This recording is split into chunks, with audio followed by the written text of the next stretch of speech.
Assalamualaikum, hello, hi everyone, welcome back to my channel, welcome back to another vlog. Hope you all are doing great. उम्मीद करती हूँ आप अच्छे से होंगे। अल्लाह पाक आपको खुश रखें, आबाद रखें, आमीन। तो ये हमारी सेकेंड डे इफ़्तार प्रिपरेशन है और आज हम बना रहे हैं वड़ा पाव। तो चलिए वीडियो करते हैं स्टार्ट। और जिन्होंने अभी तक मेरे चैनल को सब्सक्राइब नहीं किया हुआ है तो सबसे पहले मेरे चैनल को सब्सक्राइब करें, लाइक करें, शेयर करें और कमेंट भी ज़रूर करें। तो लेट्स स्टार्ट द वीडियो।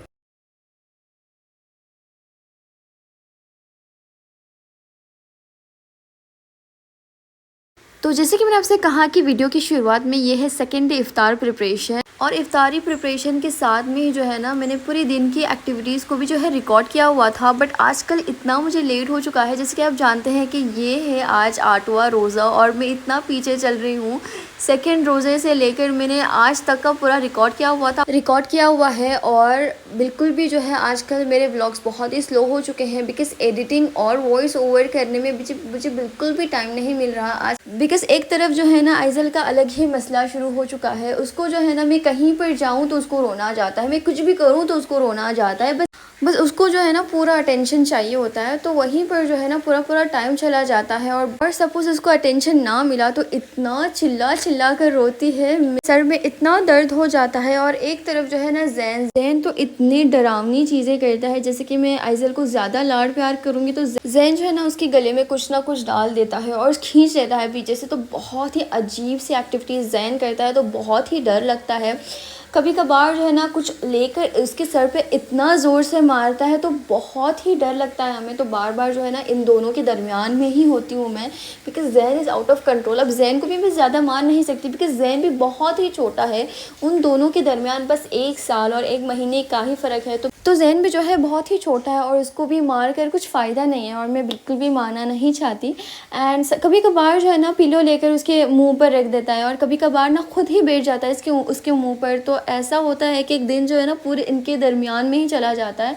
तो जो भी मैं वीडियो रिकॉर्ड करती हूँ ना ऐसे होता है कि एक हाथ में जो है ना आइज़ल होती है और एक हाथ में जो है ना मैं कैमरा पकड़ लेती हूँ, तो बिल्कुल भी टाइम नहीं मिलता। खैर मैंने जो है इतनी सारी बातें कर ली और आपको वड़ा पाव के बारे में कुछ भी नहीं बताया। तो जैसे कि वड़ा पाव की रेसिपी मैंने ऑलरेडी पोस्ट की हुई है, आप जाकर मेरे प्लेलिस्ट में दे सकते हैं, इफ़्तार प्लेलिस्ट आपको वहाँ पर, रमज़ान प्लेलिस्ट सॉरी। तो वहाँ पर जो है आपको पूरा डिटेल में आपको ये रेसिपी मिल जाएगी और बहुत ही मज़े की बनती है मेरी मम्मा के हाथ का वड़ा पाव। मैं बहुत ही बड़ी फ़ैन हूँ, बहुत ही ज़बरदस्त से बनती है।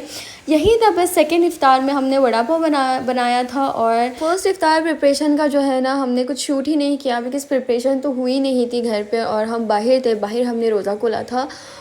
और इस महीने के 9 रोज़े भी जो होते हैं ना हम रखते ही हैं बिकॉज़ जब हम रोज़े रखते हैं और फिर उसके बाद ईद जो होती है ना तो बहुत ही अच्छी सी फ़ील आती है, बहुत अच्छा लगता है और हमेशा से हम रखते हैं।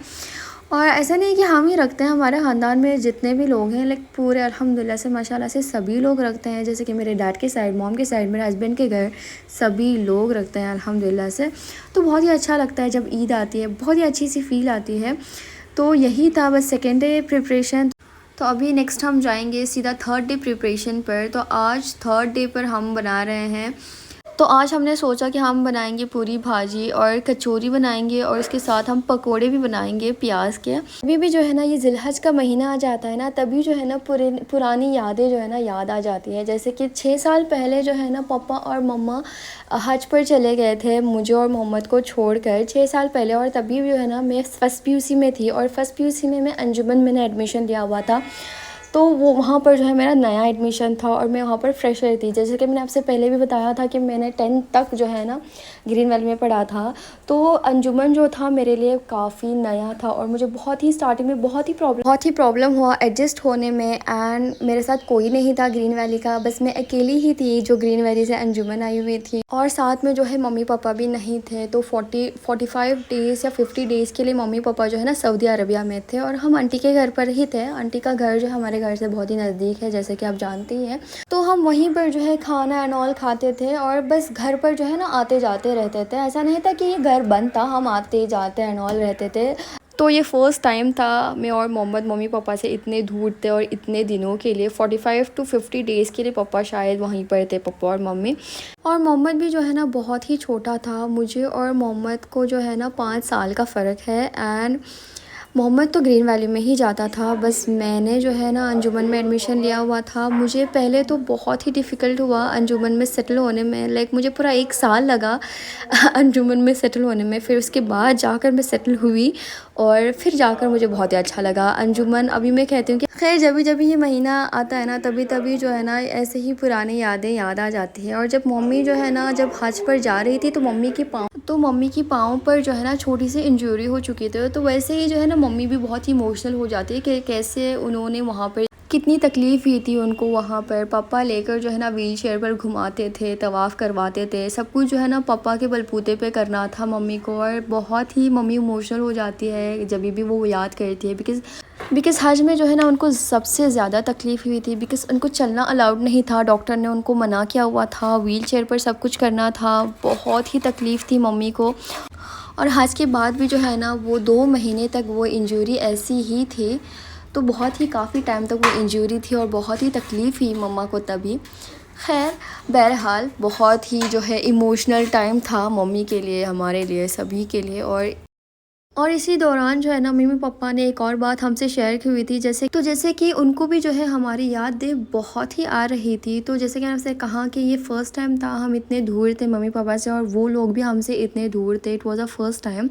तो जब भी मम्मी ने सबसे पहले काबा देखा तो मम्मी ने बस एक ही दुआ की थी कि वो बच्चों को लेकर एक और बार विज़िट करेगी, और वो दुआ जो थी ना झटपट से कबूल हो चुकी थी। और उसके बाद जब मम्मी पापा हज से आए, फिर उसके बाद हम चले गए थे लाइक 5 मंथ्स के बाद उम्रा के लिए, मैं और मोहम्मद, मम्मी पापा। तो मेरे कहने का ये मकसद था, तो जब भी आप सबसे पहले काबा देखें तो अपने बच्चों के लिए अपने लिए जो है ज़रूर दुआ मांगे, और वो कबूल होती है अल्हम्दुलिल्लाह से, माशाअल्लाह से। खैर अभी जो है बस एक ही दुआ है कि अल्लाह ताला हमें अभी वहाँ पर बार बार बुलाएं, अपने घर पर बार बार हमें वहाँ पर जाने का मौका मिले। खैर इतनी सारी बातें मैंने आपसे शेयर की, मुझे भी बहुत अच्छा लगता है जब मैं आपसे शेयर करती हूँ, आपको हमारी स्टोरी एंड ऑल बताती हूँ, तो मुझे भी जो है बहुत ही अच्छा लगता है। खैर बहुत सारी बातें जो है वो हो चुकी है, बट अभी जो है फ़िलहाल हम यहाँ पर कर रहे हैं प्याज पकौड़ों की तैयारी। तो जैसे कि मैंने आपसे कहा ही कि आज हम बनाएंगे पूरी बाजी, कचौरी और प्याज के पकौड़े, तो फटाफट से उसकी भी प्रिपरेशन कर लेते हैं। और जिन्होंने अभी तक मेरे चैनल को सब्सक्राइब नहीं किया हुआ है तो सबसे पहले मेरे चैनल को सब्सक्राइब करें, लाइक करें, शेयर करें और कमेंट भी ज़रूर करें। जैसे कि मैं यहाँ पर आपको 3rd डे इफ्तार प्रिपरेशन दिखा रही हूँ। मैंने पूरे दिन के भी एक्टिविटीज़ रिकॉर्ड किए हुए थे, बट अभी जो है वो डालना पॉसिबल नहीं है, बिकॉज़ ये फटाफट से मैं यहाँ पर पूरा कवर कर लूँगी। तो जैसे कि एक ही व्लॉग में मैंने 4 दिन का प्रिपरेशन यहाँ पर ऐड किया हुआ, यही व्लॉग में मैंने ऐड किया हुआ है। और इतने दिनों से जो है ना वैक्सीनेशन का भी प्रॉब्लम चल रहा था आइजल को लेकर, बिकॉज़ मुझे बिल्कुल भी आइडिया नहीं था कि गवर्नमेंट थोड़ा सा चेंज हो चुका है वैक्सीनेशन को लेकर। मुझे लगा था कि 3 मंथ का कुछ एक ही वैक्सीन होगा, बट ऐसा नहीं था, बिकॉज़ जैन के टाइम पर जो है ना मैंने 3 मंथ का सिर्फ एक ही वैक्सीन डाला था। मतलब मैं एक बार ही गई थी और मेरा काम हो चुका था। फिर उसके बाद उन्होंने बुलाया था लाइक आफ्टर 9 मंथ्स, और 9 मंथ का ही वैक्सीन था 3 मंथ के बाद। बट इस टाइम जो है ना थोड़ा सा चेंज हो चुका है, और इसके बारे में मुझे कुछ भी आइडिया नहीं था। तो उनका कहना है कि BCG के बाद और 1 मंथ का एक इंजेक्शन होता है, 2nd मंथ का एक इंजेक्शन होता है, और 3rd मंथ का एक इंजेक्शन होता है। जैसे कि 1 मंथ का पेंटा 1 हो गया, 2nd मंथ का पेंटा 2 हो गया, और 3rd मंथ का पेंटा 3 हो गया।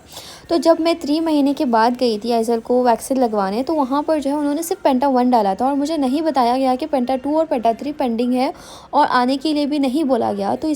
तो इसीलिए जो है ना मैं वहाँ पर फिर गई भी नहीं। और फिर मैंने सोचा कि जैसे कि जैन का मैंने डाला था वैसे ही सेम प्रोसीजर आइजल का भी रहेगा। बट जब हम गए like day before yesterday Aizawl को 9 मंथ की वैक्सीन लगवाना, बट वहाँ पर उन्होंने कहा पेंटा 1 और पेंटा 2 जो है वो अभी तक पेंडिंग है, इसीलिए 9 मंथ का वैक्सीन नहीं लगा सकते। तो फ़िलहाल जो है उन्होंने पेंटा 2 का ही वैक्सीन लगवाया है, और पेंटा 3 का जो है जुलाई 18 का डेट उन्होंने दिया हुआ है। और सामने से इतना चिल्ला रहे थे कि हम टाइम पे नहीं गए। तो क्या होता है, सामने से खुद गलती करते हैं, सामने से खुद चिल्लाते हैं और फिर कहते हैं कि हम नहीं करते, हम टाइम पर नहीं आते।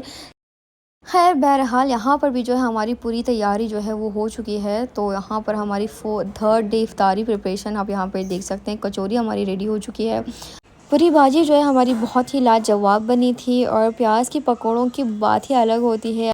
खैर यहाँ पर जो है मैं मोहम्मद का एंड ऑल पूरा कवर नहीं कर रही हूँ फेस, बिकॉज उसकी फ़ेस की हालत आप देख ही सकते हैं, बहुत ही टायर्ड हो चुका है। एक्चुअली रोज़े इतने आसान हैं बिकॉज़ बहुत ही अच्छा मौसम चल रहा है, और सबसे लंबा रोज़ा है ये, आई गेस 14 आवर्स का रोज़ा है ये। बट रोज़े जो है वो बहुत ही आसान है, पता नहीं इसका मुंह ऐसा क्यों होता है। खैर बहरहाल अभी हम आ गए हैं 4th डे इफ्तार प्रिपरेशंस पर, और आज हम बनाएंगे वड़ा चटनी और दही भल्ले बनाएंगे। और एक और डिश हम बनाने वाले थे वो भी एग्स के साथ, बट एग्स की हालत आप यहाँ पर देख सकते हैं, वो पूरे जल चुके हैं। तो अभी हम यहाँ पर प्रिपेयर कर रहे हैं वड़ा, जैसे कि आप यहाँ पर देख सकते हैं। तो फटाफट से जो है हम वड़ा को करेंगे डीप फ्राई।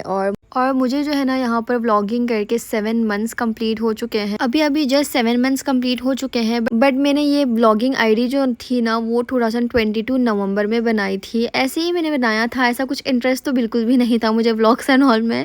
मैं व्लॉग्स देखती भी नहीं हूँ, मैं व्लॉग्स की शौकीन तक नहीं हूँ। मैंने ऐसे ही जो है ना आईडी को क्रिएट किया था। और जब जैन जो था बहुत ही छोटा था, आई गेस 4-5 मंथ का होगा, तब मैंने जैन का जो है छोटा मोटा पोस्ट करती थी, मोहम्मद का छोटा मोटा पोस्ट कर लेती थी, वो भी शॉर्ट्स पर।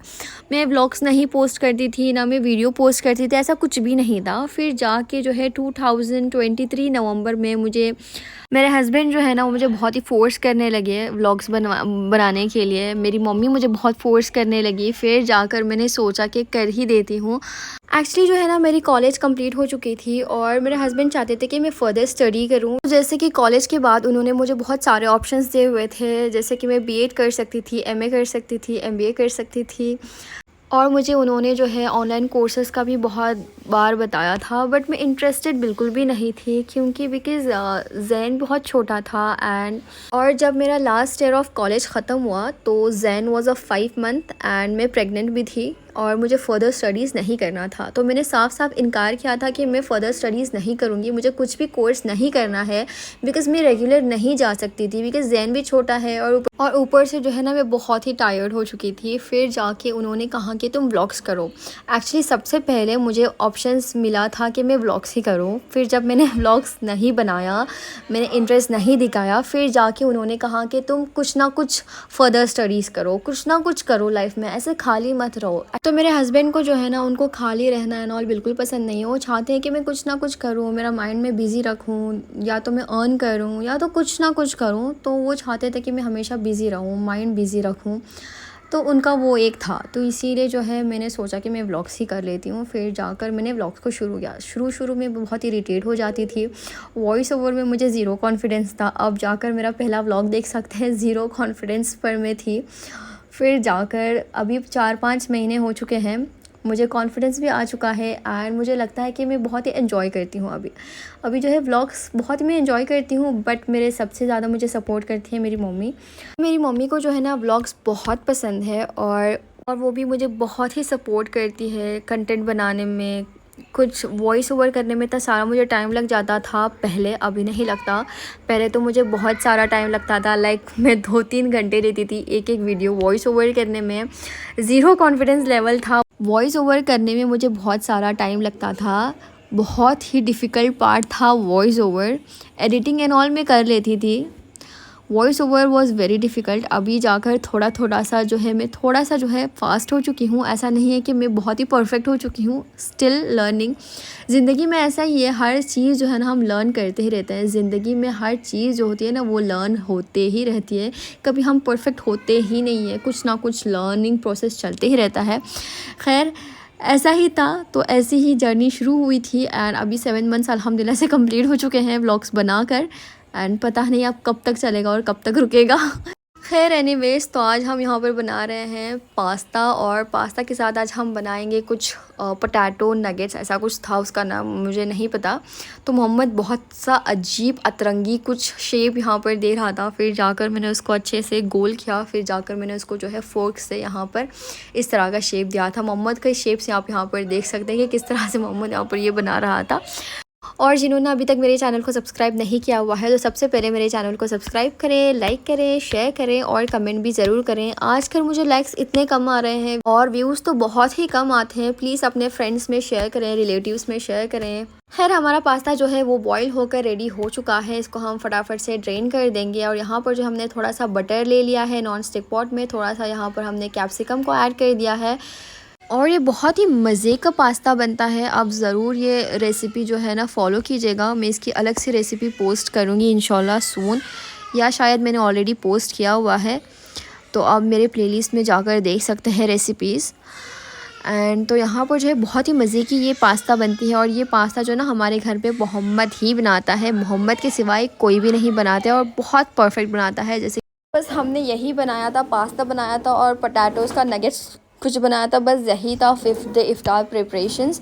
आई होप आपको आज की वीडियो जो है बहुत ही अच्छी लगी होगी। मिलते हैं नेक्स्ट व्लॉग में, तब तक के लिए टेक केयर, बाय, अल्लाह हाफिज़ और अपनी दुआ मुझे ज़रूर याद रखिएगा and thank you for watching.